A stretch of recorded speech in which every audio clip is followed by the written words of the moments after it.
All right, here we go. Live streaming. We're live with David Santiago from New York City. Welcome to the podcast. This is the roles are reversed here.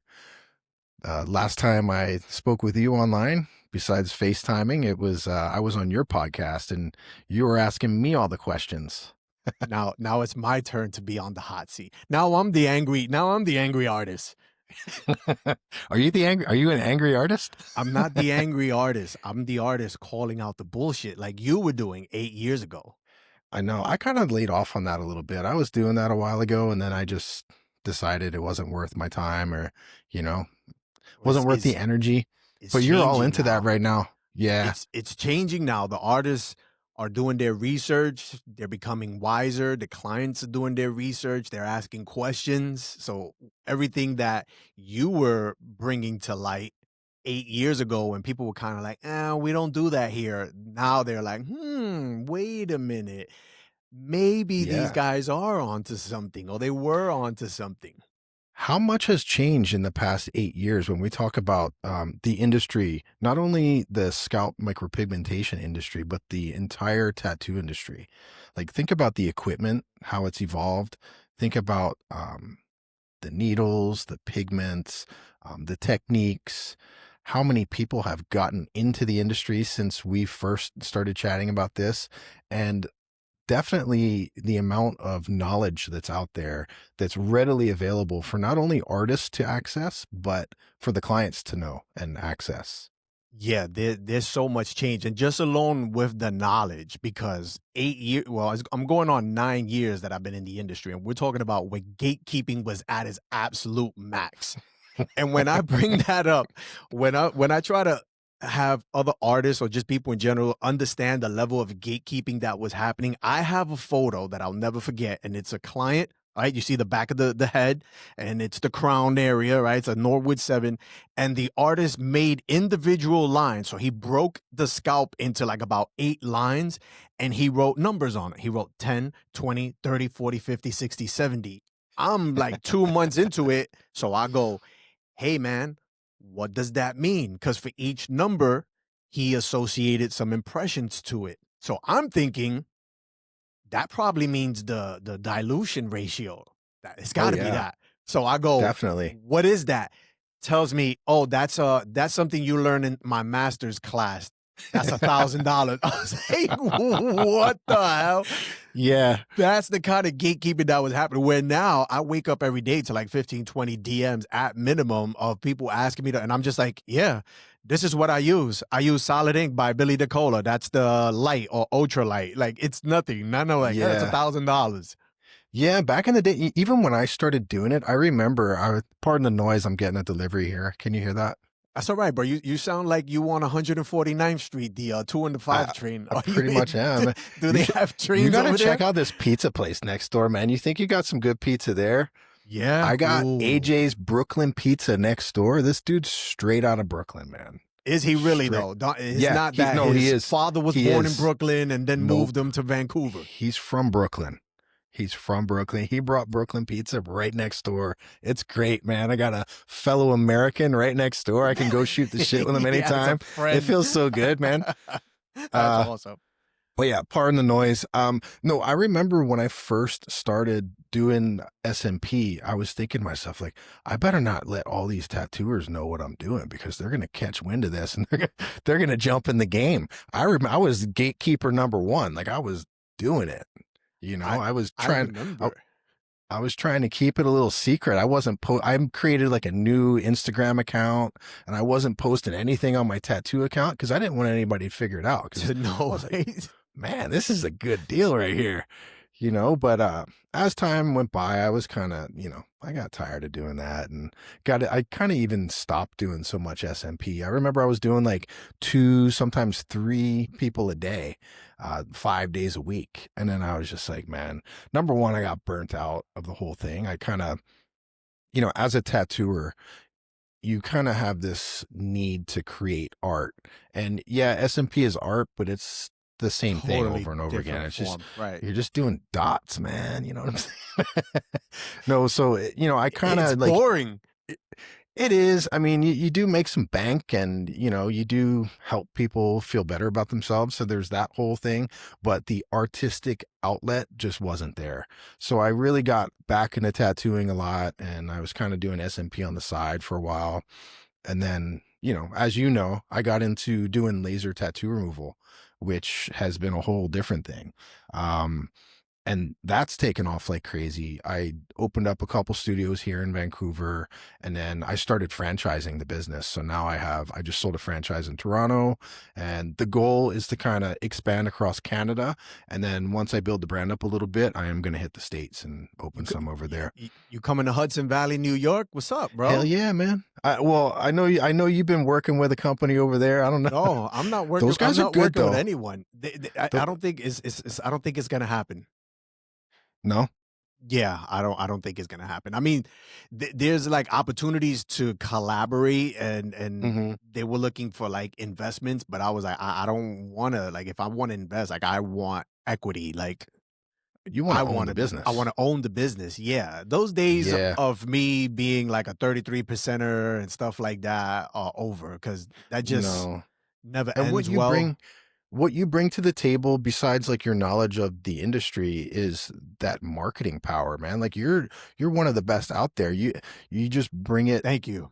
bring you bring a good feeling to you just kind of get it out there. You're yourself. You don't try to sugarcoat anything and it's just real. And I think people appreciate that, especially potential clients. Thank you. I appreciate that. And I see that, like, now it's now that, I'm catching on to that, where I see the brands that want to collaborate is because they know what I'm capable of and they want to leverage Mhm. that. So now a part of me is kind of like, okay, I'm gonna help you grow and do amazing things. But then at the end, right? Once I get you to the yellow brick road, now, now what about me? Now I gotta start all over, look for another Yeah. brand, build them. So that the conversation has changed, where it's kind of like, well, I want some equity. If you're gonna come to me and tell me you know what I can do for you, like put me in the game, coach. Yeah, that's what you need to do. It's nice to take it slow though and make sure you're making the right moves at the right times. Of course. But it would be great if sometime along the line we could do something together. If we open up a little laser removal studio up there in New York, that'd be awesome. Listen, the amount of botched work that's coming through Oh, here, a trust lot, me. Yeah, I a was the lot of last it. time I did Yeah, numbers was last year in November, and we are getting like about 6 to 7 a week, and that's what just walk-ins, consultations that they're not even clarifying whether they need the SMP or not, but they're just they're coming in as they want SMP done, because they think there's something that can be done aside from yeah, laser, and it's like, no, brother, this is botched work. You yeah. You need about 6 sessions of laser, guy. Some of that won't come out too. Like we've had clients come in with like deep blue dots on their head. Like it looks like it's in the bone. Yeah, And you yeah, try to laser skull. that out and yeah, and it doesn't matter how many times or how hard or how deep or whatever settings you use, some of that just will not come out. And a lot of the problems we see too are the people who are getting a botched job and then going and getting concealment. So they're using like a flesh tone pigment and they're trying to conceal it. That just adds to the problem so much because then you can't remove flesh tone pigment. It has white in it. You're not going to be able to laser that off. Yeah, I remember sending you a video because what's happening now is there's so much misinformation that you're even seeing some of the guys in the industry, and I'm talking about S&P industry, PMU industry, even some tattooers that are like, oh, they're taking these on, and they're like, all right, we'll throw some flesh tones on it, and I'm sending it over to you because I know you have the knowledge there, and I'm like, Billy, is this a thing? Because if it is, like, I want in because it looks great Oh when man. then when you do Yeah. the research and you like, hey man, you can't even remove that shit if you tried. There's no way. We had a lady today. She called us and she was desperate. She's like, you got to help me. She had black bags under her eyes and somebody went and hammered in Oh my flesh god. tone pigment under her eyes.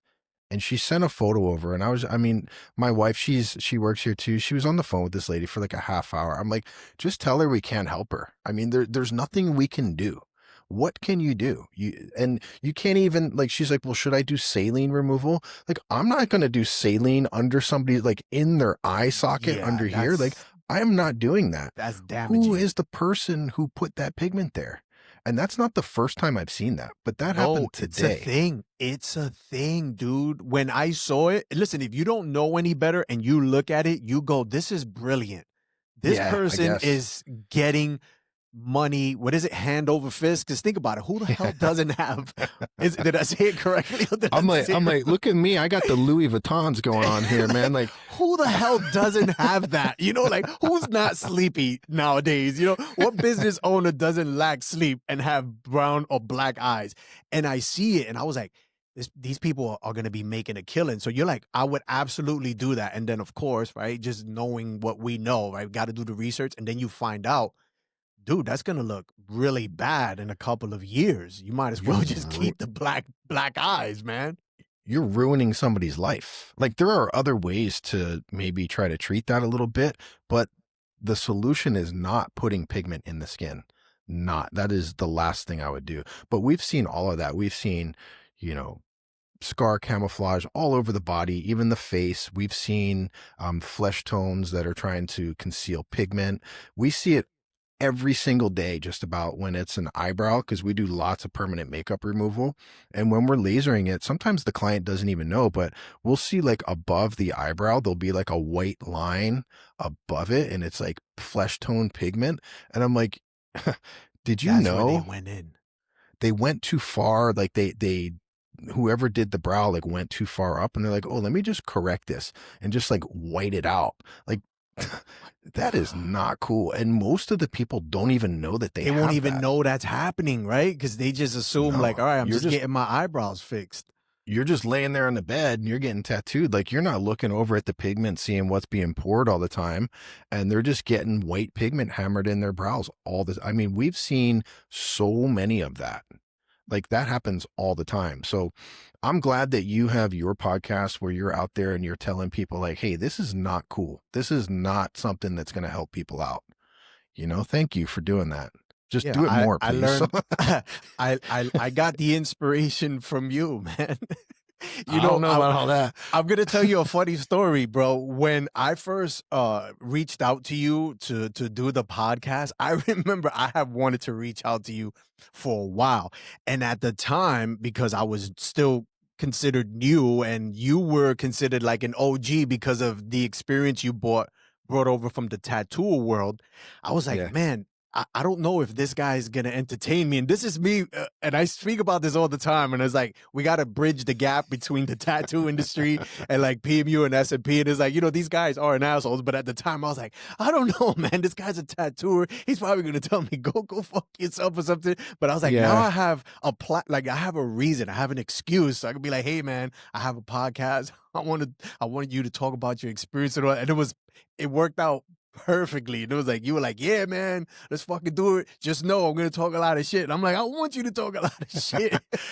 No, I held it back. I was pretty mellow at the time. Like, I don't like throwing anybody under the bus or, like, creating enemies about this. It's work, Yeah. and it's what people do for a living, and it's not anything personal. So I don't like to come across like that. And sorry if I did come across as No, unapproachable, but you did it. This was me just being ignorant and listening to other people, like, tattooers, they can kind of be assholes. So I just they can. that was my own Yeah. ignorance. Yeah. But I'm glad we met. And was that 8 years ago? Bro, that had to be probably about 7 years ago. Yeah, because the podcast, I've been doing it now going on 5 years. Yeah, I think I was like 2 years, 3 years in the Oh, industry. man. Yeah, I think it's time for a Yeah. recap. It's time for a recap, bro. Well, aren't we recapping now, or This is a do I have to, recap now. That's or do I have to go on your Yeah. podcast to No, recap? I'm good. As long as you allow me to repurpose this one, that's great. We Hey, get kill two birds with one stone. Yeah. Exactly. Hey, you know what's funny? Like, you inspired me to get the podcast going. I've been wanting to do it for a while, but I never, it's a big leap. Like, it's not easy to do. But I don't know if you know this or not, but when I lived in Japan, I lived there for like 8 years or so, and I did video production out there. Like, I did lots of stuff. We shot like I remember live you telling stuff, me. and yeah, so I do have sort of a background in video, but I I haven't used it in a while. It's been, I've been tattooing and I've been doing my own thing. I did a lot of photography too, just kind of goofing around when I was in Japan. I'd shoot photos and stuff. But yeah, I'm glad to get back into the production side of things because it's fun. It is You fun. know, it's a Something lot of work different. though. It's a lot of work, especially when you're doing all that editing yourself. Like Oh yeah. I'll tell you what, with the podcast, I hired a company and they were editing the podcast for a while and it seemed okay. But then I just looked at it, I'm like, that's not the look I'm going for. And I realized like, I figured they weren't putting the effort that I think that they should have done for the amount of money they were making. So I got rid of those guys and then I hired another company and pretty much the same thing happened where I was just like, dude, I know you put that into AI and you made these 4 shorts Magic that you, clips. yeah, you're like, by the way, I didn't need to ask some questions about that stuff, but yeah, same thing happened where they were like throwing it into AI and just giving me the output. And I'm like, I know what you did. And I just paid you thousands of dollars last month. So I ended up getting rid of those guys too. And now I'm doing it myself. And I'm sitting there thinking like, what have I done? Yeah. What have I done to And you're myself? invested now, bro. So it's like you're gonna do it now. You're like, I have to do it. You got all the cameras, Yeah. you got all the high-tech gadgets. I remember you sending me the pictures, and I was like, whoa, this guy's gonna blow me out the water. This guy. I can't. I'm We'll not answering the collaborate. phone anymore. I'm not We'll collaborate, answering the phone man. anymore. But No, but yeah, you've been an inspiration though. So thanks. I appreciate that. no, thank you, man. I mean, when you called me to tell me to do it, the first thing I was like, bro, hell yeah. Especially when you told me the concept behind it, I was like, you got to do it, bro. And then you started showing off all your high tech tools and cameras with Yeah. 93 pixels and stuff. I was like, oh, okay. It's easy to buy the cameras and it's easy to set all this stuff up, but it's hard. I'll tell you what the challenge is. What I found, I think I'm like 18 episodes in, and I don't know if you know the actual topic or the subject matter, but it's half of it's kind of like laser tattoo removal based where, I want to educate people on tattoo removal. And then the other half, I want to have guests on who are sharing their stories about laser tattoo removal. Just like, like the New York Ink and the Miami Ink show, how people would come in and they would talk about why they're getting the tattoo. Sometimes when we're in the laser room and we're lasering people, it's like the stories we hear from people who are getting rid of the tattoo I can't they're imagine. even better than the It's ones of gotta them be getting the great. tattoo. Yeah, it's Like got to be getting so rid awesome. of it's better. That's why you It's got to keep great. it going, because at some point it's gonna evolve into its own reality show, because you're gonna get it into the Yeah. eyes of the right person. That's it. It's game over, and then I'll be your apprentice over there. I'm No, shutting down I'm just shop. gonna keep it. I'm just gonna keep it on YouTube, man. Just like or Spotify, and just having fun with it. But I found that the difficulty is the spontaneity. Like trying to. It's easy to get into a conversation when you're with a client in the room, but then actually asking them like, hey, do you want to be on the podcast? And they look at all this equipment, because I have the equipment like right out here in front of the shop, like in the front part, and they look at it, they're like, oh, I'm not good on camera or whatever. And Yeah. it's like, okay, well, see you later. See you in a couple months for your next session then. Yeah, they get scared.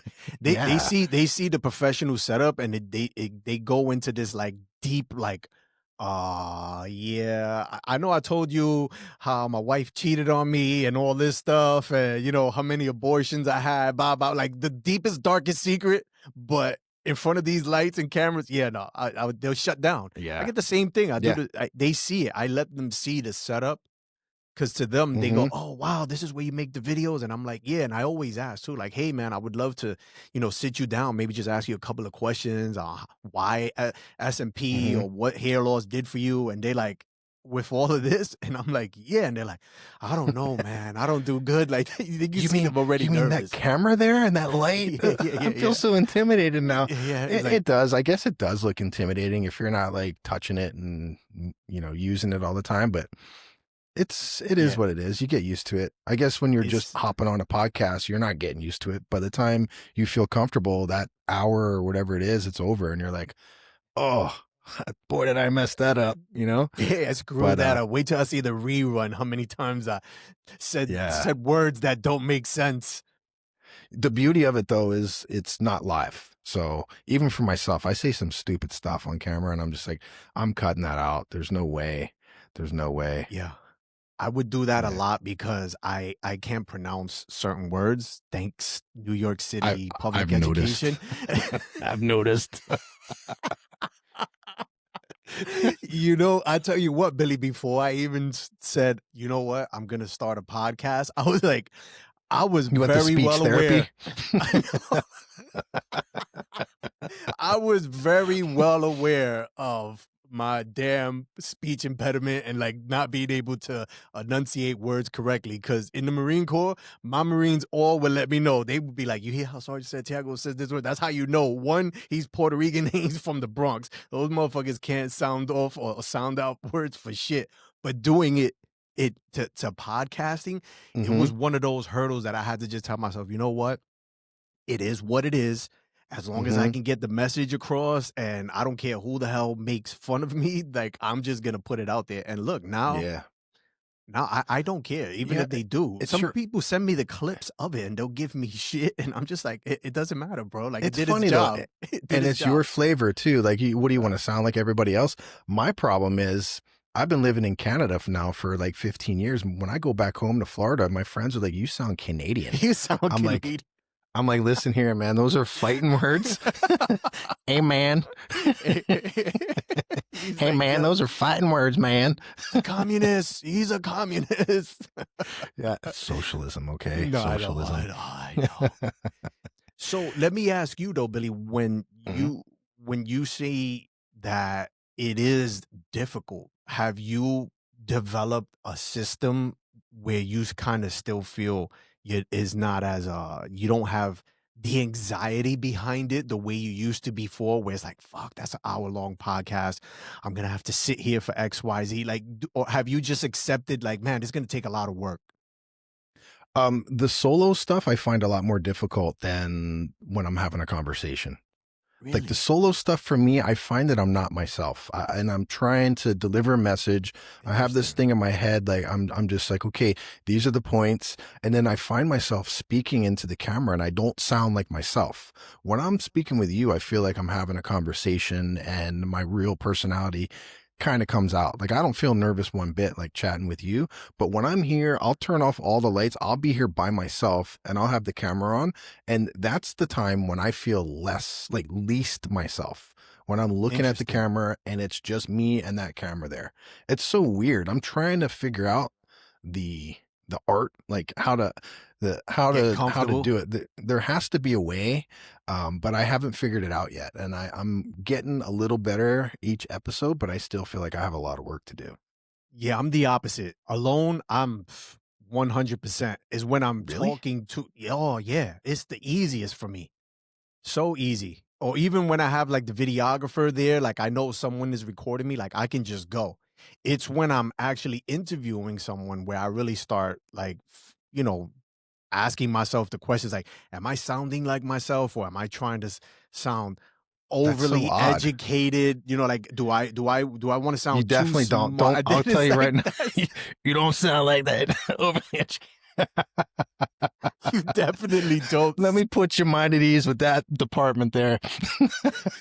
Nah, you got to think about the uh, level. You got to think about the level of the artist that I'm talking to in order for me to think that I'm sounding educated, right? Like poor bastard. Like, hey guy, what do you do? I do SMP, doing yeah. dots.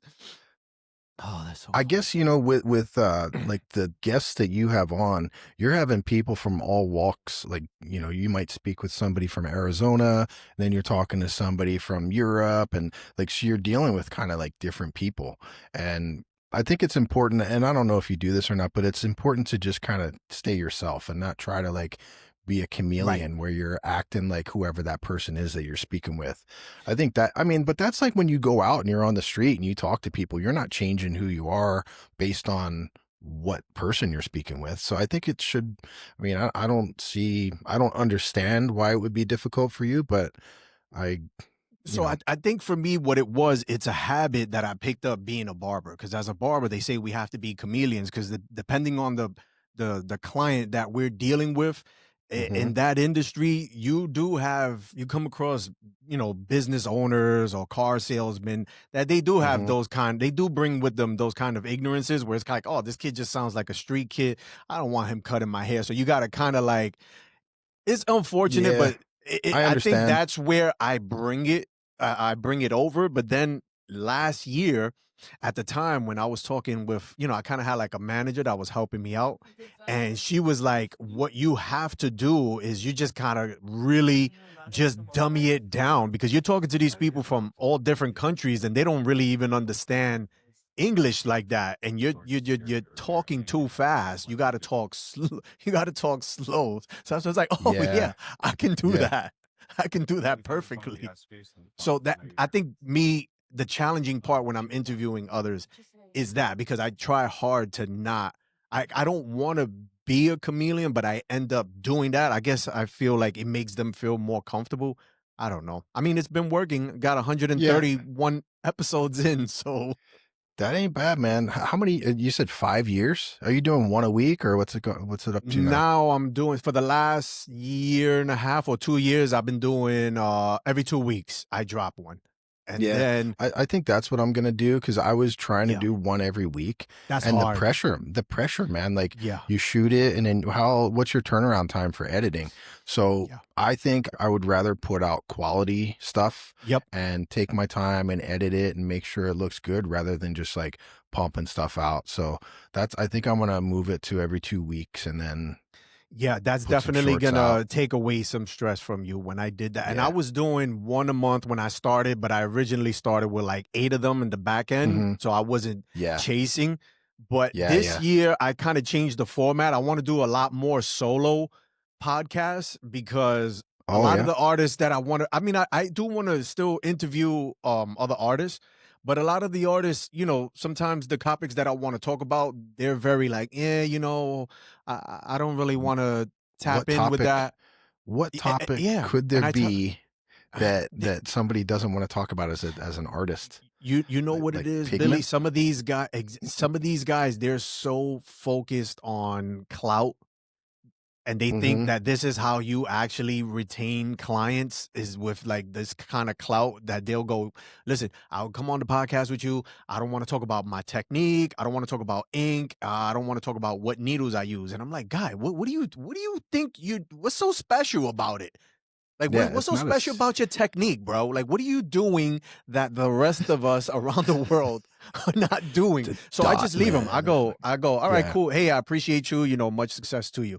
So I was getting a yeah. lot of that, and then a lot of times I just wasn't able to publish some of the podcasts because I don't like putting it out there like that. But you've been talking with people. Some people Mm-hmm. just really don't know how to talk well about what it is that they're doing, or they feel very uncomfortable even when it's Yeah. virtual. Like, they shut Mm-hmm. down, and then after they're like, I didn't feel good about that, and I'll review it and I'll go, yeah, this looks really bad. And I don't want to embarrass the artist by putting that out, because they're gonna go, damn, Yeah. Billy fucking shit the That ain't whole time and stuttering. I don't it's want to not do that. cool. It's not Yeah. cool to put somebody out there if they don't feel comfortable about Right. it. I actually did I did a podcast with my lawyer. He's in Jersey and he's my franchise lawyer and he has this I cool little heard that podcast. one. Did you hear it? Yeah. So I shot that podcast and I swear it was probably 2 or 3 months. I didn't see anything posted. I didn't get any feedback whatsoever. And I was thinking to myself, like, man, I just totally tanked that. Like I must, because I thought I sounded like an idiot when I was talking. Like afterwards, I'm like, oh, No, I I thought it sounded was a so great stupid. podcast. Well, thank you. Hey, they did a great job editing. I'll tell you that much. But it took them a while. Then all of a sudden they sent me this link. They're like, it's been uploaded. I was like, oh no, they did it. They put it out there, and it Oh, looked you fine. thought I understand now. I I understand. He thought hadn't he just. published it. So you I thought thought he he kiboshed it. I thought that was the case. I thought he was just like, Ah. that guy was horrible. He was not interesting whatsoever. He stuttered. He sounded very uneducated. Like I had all these thoughts going through my head and I was just like, yeah, I wouldn't publish it either probably. And I was fine with that. And then months later it was posted and I was like, oh my God, that's so crazy. Yeah, he probably records. So what I used to do was I would take like 2 weeks or Hmm. 3 weeks in the month, and every day I'd probably do like 3 or 4 podcasts. So that'll give me anywhere from 26 to 30 for the Mhm. whole year. So I knew I at least had some on the back end just in Yeah. case. And I will only do that, for 3 weeks. I would start recording like in February or March and get it all ready. So he probably did that. He probably bulk recorded and then he had you anticipating like, oh shit, my podcast wasn't good and dropped 3 months later. That's Probably the what happened. smart way to do it, because then you're not It is. pressured into, and he probably has an editing team too, so they're working on it ahead of time, and they can take a couple weeks off and still publish stuff regularly, you know? Yeah. Have you had anybody in the industry tell you that you think is easy? They can put your lights Who on. You're who getting just kicked turned out my of. lights on? He's getting kicked Um, out of his own spot. you know what? I'm in my studio right now, and we were originally supposed to shoot later, but I felt bad to ask you to come so late. And I didn't even like, we're open right now. I'm in the middle of, I That's wish you could see awesome. what's going on. Even better. It is, but I like, my client just walked in. I have to do him, and like, he's You got early. a He's like, client right now? yeah, he's sitting up That's there watching me awesome. shoot this thing. But yeah, he's supposed to be here at 4:30, so I'm not late. He's early. But it's 3 hours difference. Right. So You're Pacific time. I'm on East Coast time. yeah, I'm in Vancouver. Yeah. So yeah, people are walking around. I hope it's not too noisy for you. No, I'm fine. I'm good. I don't Somebody know turn the about the lights on. Like, I know I thought they were kicking you out. Like it's time to go. Turn the lights. yeah, it's the You're getting club. kicked out of your own spot. Have you had any artists reach out to you and kind of like try to undermine what you're doing and tell you, oh, I could do a podcast, about Not under. not I've undermine had you? I've had some people reach out wanting to be on it, so they could Gotcha. like put themselves out there. And not everyone, not everyone seems interesting enough to have on the show or the podcast. I've seen, what's funny, in the past year or so, I've seen a bunch of podcasts pop out. Like, I don't know if Yeah. that's like the new trend where everybody's doing it, but I've seen a ton of them come out, and that's cool. Like, I guess the more the merrier. It's not easy, so I know, the people who aren't putting in the work aren't going to last, because I know I've had some thoughts about just like Throwing it stopping in. completely. But yeah, I know it's going to be in the long run, it's going to be great for my industry, which is the tattoo removal thing, because there's so much. If you think like tattooing or scalp micropigmentation is hard to learn about online, you should try looking for getting tattoo removal, like figuring out. I've done that.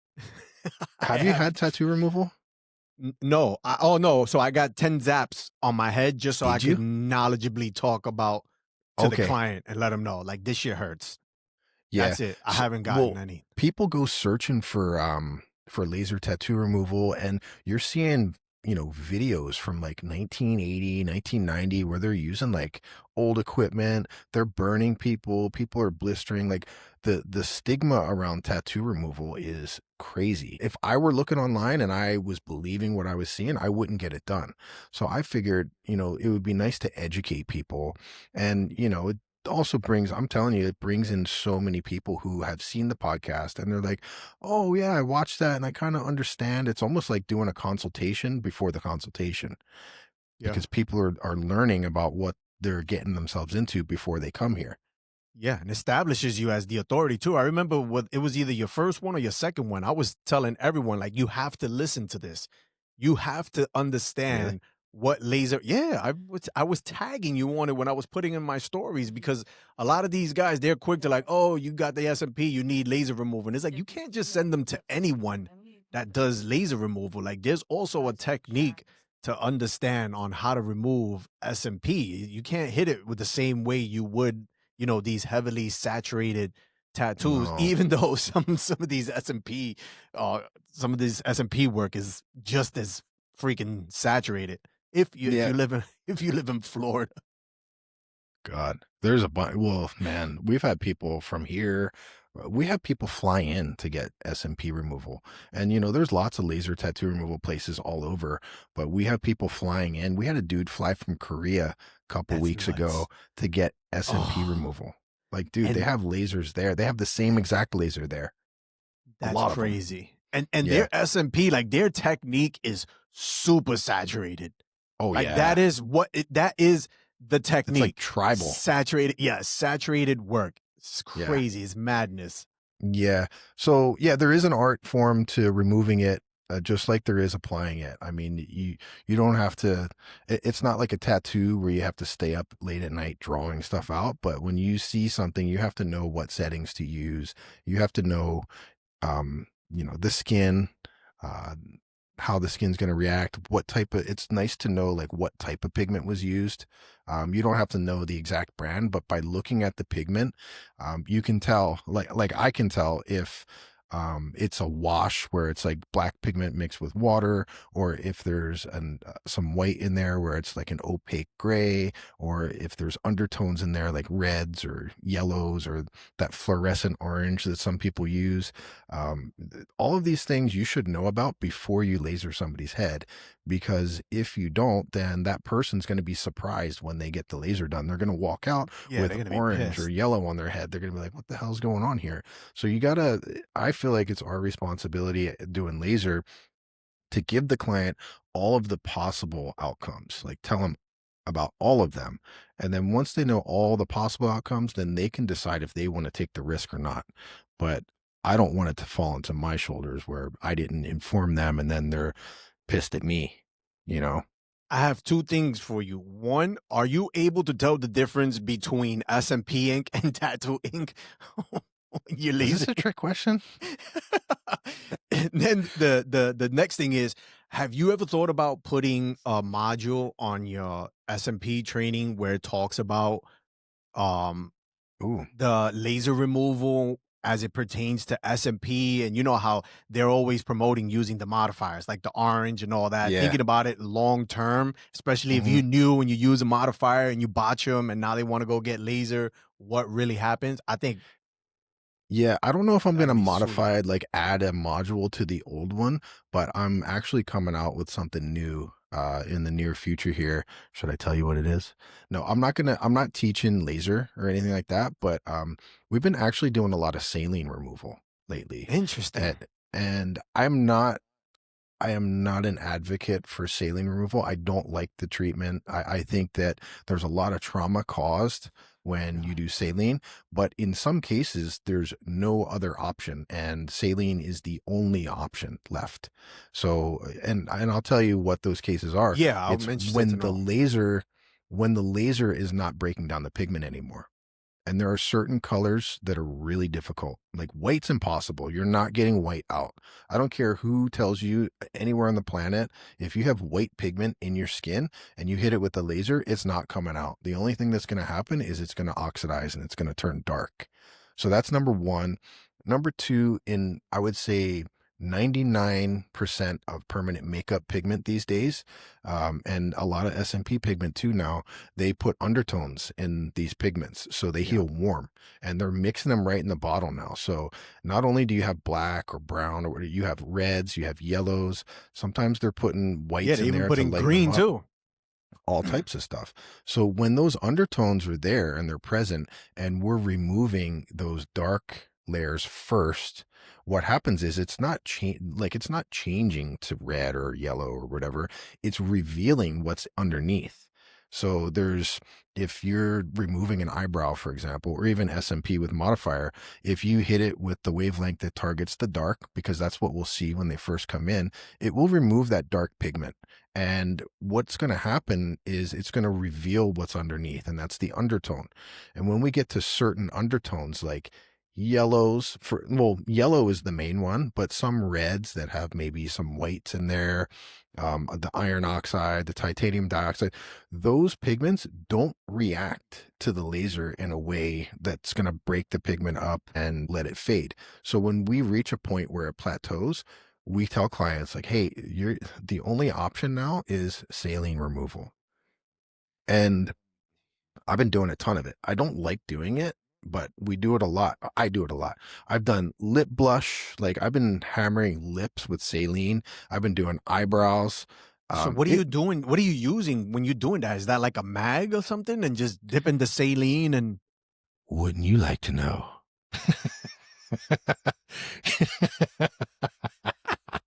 I'll FaceTime you later. I'll post that in my video. That's No, I use a interesting. mag. I use a mag. Yeah. So It's like you tattoo. laser first, I give them laser. some healing time, right? A couple of Hmm. weeks, then they come back, and then you do the saline removal. Not a couple weeks, couple months, even 3-4 months. I'll wait until the maximum fading's taking place Jesus, from the that's gotta laser. be such a brutal process to go through. Just not wanting it there and then getting the Yeah. laser, and you still gotta wait. But I'll That's why tell you it's this, we tell them before we start the laser that that is a possibility. During the initial consultation, we speak with the client and we tell them all of the potential outcomes, including, hey, you might reach a point where this pigment can't come out, and your only other option at that time will be saline removal. I'm not saying I like it. I'm not trying to sell you on that service because I don't even put it on our website. I don't want a line of people down the street trying to get saline because yeah. that's not what I'm trying to do. Yeah. That's to me, it's like not anything I feel like doing all day, but I let them know ahead of time. So when they come to that point, when they're like, hey, it's yellow, this yellow's not coming out, what do I do? Well, we've already discussed this. And, sometimes you have to remind people because they're all emotional about it and they're looking in the mirror. We get people crying and Yeah, I'm having sure. Are you hissy kidding me? fits Because it and ends all up kinds. looking worse than what they originally wanted removed. Yeah. And so now, how many sessions does it?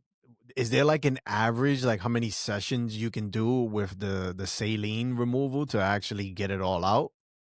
Yeah. It's usually like 2 sessions. And then after that, if it doesn't work, I'm not going to keep hammering it. Like Just too we'll much do it. trauma, right? Yeah, sometimes it works in one and it's like a one and done type of thing. But in most cases, it's one or two, and then after that, if it doesn't work, I'm not just gonna keep doing it. I've been doing one of our clients, she had scar camouflage on her areola because she Okay. had a surgery, and it was like kind of flesh tone pigment with you've probably seen an areola before, haven't you? Yeah, I had it done on mine. I have Your two little heart pepperonis. areola. I got two heart areolas. Yeah, that's the thing nowadays. Custom. As- But we tried laser and it didn't work. So then the only other option is saline. But I don't want to keep doing it like every month or something. You got to let that skin settle down and relax a little bit.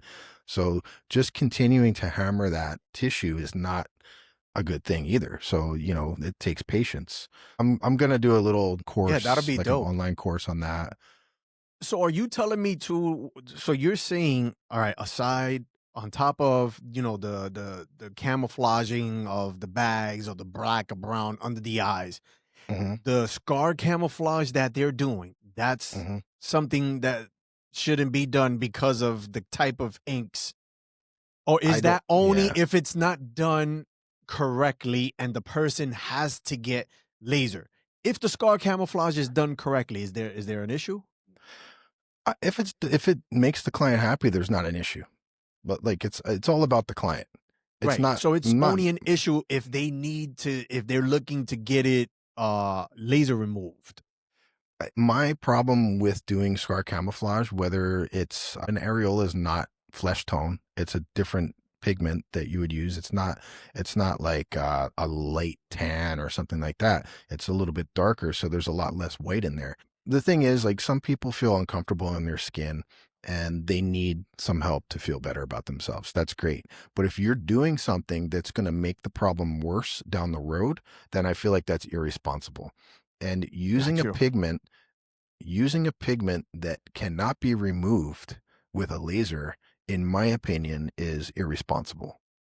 So if you're using Okay. whites or any type of light brown, like tan color, has white in it, you're never going to laser that off. So how are you going to get that off? Suppose you want to get it off. Suppose something happens, you go in the sun and now your skin's real tan and that pigment turned yellow. Instead, it's not tanning with your skin and you decide you want to get it off. Or this lady with the bags under her eyes, she doesn't like it anymore. It doesn't match. Like she sent a photo. It does not match her skin. You So, can so tell. so this is like if you're just using a solid brown, right? Like I'm gonna give you an S&P example now. So let's say I have a Hmm. ginger, right? And I got a ginger, I fill my cab pretty much all the way Yeah. with whatever color I'm gonna use. I'm gonna go with the medium. Hold that thought here. Let me Got to get your client ready, or you're gonna grab some. No, I'm gonna show you. Like you can see here in this. I don't know if that thing's gonna focus on here. Put your hand behind it and then See hold it. how that pigment is not There's like a- settled? Like there's the red underneath, but then there's the dark on top. Yeah. Like there's two tones in there. So there's like flesh tones like this, like that. All of this there's white in there. What do you think's making that color? It's white. Right. So any of these pigments that are mixed, even like these light browns, like they have white in it. Light. And we're now talking about your S&P pigment with solid ink, and I'm using the light bottle, and I drop 4 drops of the brown modifier that you have on there. Yep. And I botched the client, and he wants to get laser now. With that consistency, the brown doesn't really have the effect as to what you're talking, right? Because you're talking about brown using is fine. Yeah, that brown is fine. When you're using a pigment that has a lot of white in it, if it was like a light brown, then you're in trouble. Right, or because if the there's lighter yellow. is white, right? The white is what's making it that light. Okay. It's an opaque. So there's Got two it. ways to lighten a pigment. You can have that solid pigment and mix it with water, and you get a diluted pigment. And that's how we do the SMP. You're not mixing black with white to lighten it up. That would be an opaque gray. You're making a gray that's called a wash. So it's a wash because you're using the black pigment and you're mixing it with water. So there's two ways to lighten the pigments. These flesh tone pigments, they're all using white pigment to lighten that pigment up. So all of that flesh tone is not coming out. So all of these permanent makeup artists who are doing scar camouflage and all that kind of stuff, they're doing it. It might look great in the little Instagram photo that they took, but years down the road, if that client decides they want to reverse that treatment or get rid of that pigment, it's not coming out. It's not coming out. Yeah. So now the brown that we use with solid ink, you saying that has the I guess the amount of white in it is very little, or is that mixed with water? There might be a very little bit of it in there, but not enough to make it so it can't be removed. Gotcha. There's more red and yellow in there. Got it. Yeah. And now reds and yellows is not difficult to remove? Most yellow, I would say red is easy, no problem at all. On most skin tones, like anybody lighter than like East Indian or African, anything lighter than that, and some Asian is tough to remove the red, but it comes out. Like the laser can remove that easily. The yellow is the one that we have a difficult time with. Gotcha. Yellow is about 50-50. Let's wrap this one up. It was a pleasure chatting with you. And likewise, my brother. Good seeing you. Good talking. Happy New Year's. And yeah, for you too. We'll talk soon, brother. All right, man. Take care.